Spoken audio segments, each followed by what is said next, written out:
The amount of people have, websites or links to whatever, it's just too much confusion, right? So I think, if I love an analogy, right? So if you think about, you're there with your fishing rod, you've it's gone out, right? And it's landed in the ocean, which is the internet. That's your content. It's gone out. You've got your hook, and that's where the fish sees the bait, right? And it's looking at it, wondering whether he's going to bite it. The hook is the stop the scroll moment, right? He's seen it, he's thinking about it. The CTA, right? Call to action, which should be a link to your landing page, obviously, is when he nibbles. Yeah? When he's taking a bite. Oh, I like this. All right. He goes to your landing page. What that should be, and the biggest mistake that maybe I see is a fancy website with all these credentials that mean nothing.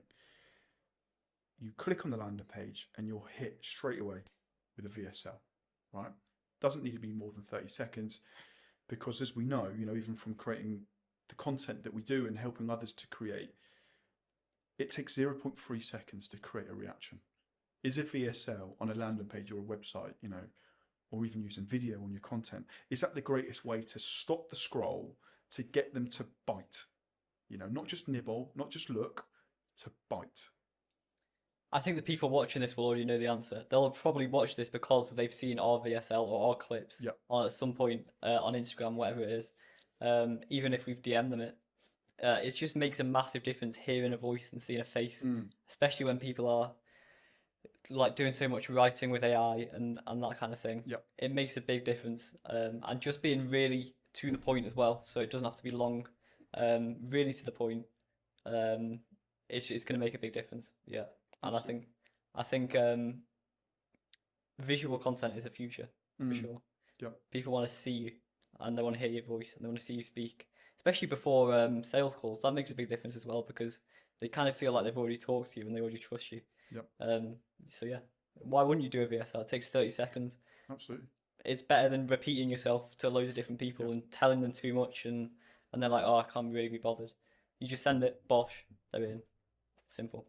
Absolutely. I think a VSL is essential on a landing page. If I click on a coach's website and I'm not hit with a video, I see an amateur, or I see someone who's maybe not quite sure of that nurturing tactic, how to actually market themselves.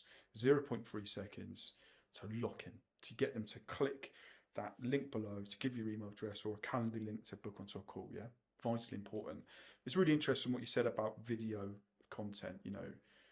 I actually think if a coach goes in and they're posting videos every day, it's a bit samey. You get a bit used to it. You need a mix, and you need that video to stand out. Yeah, so that's a bit off key, if you like. If we're talking about this bird of paradise paradigm, whatever you want to put it, but do you need to mix up that content, or if it works, for example, my wife on TikTok, we had this chat.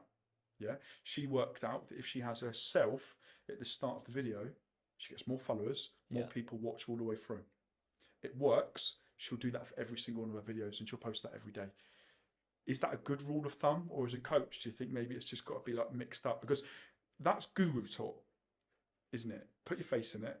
If it works, you're going to get the followers, whatever, right? TikTok. But this is different, isn't it? You're trying to catch that well, trying to resonate. Do you mix up that sort of content? I think if it works, you've got to ask yourself, why does it work? So with your wife on the front page, why does that work?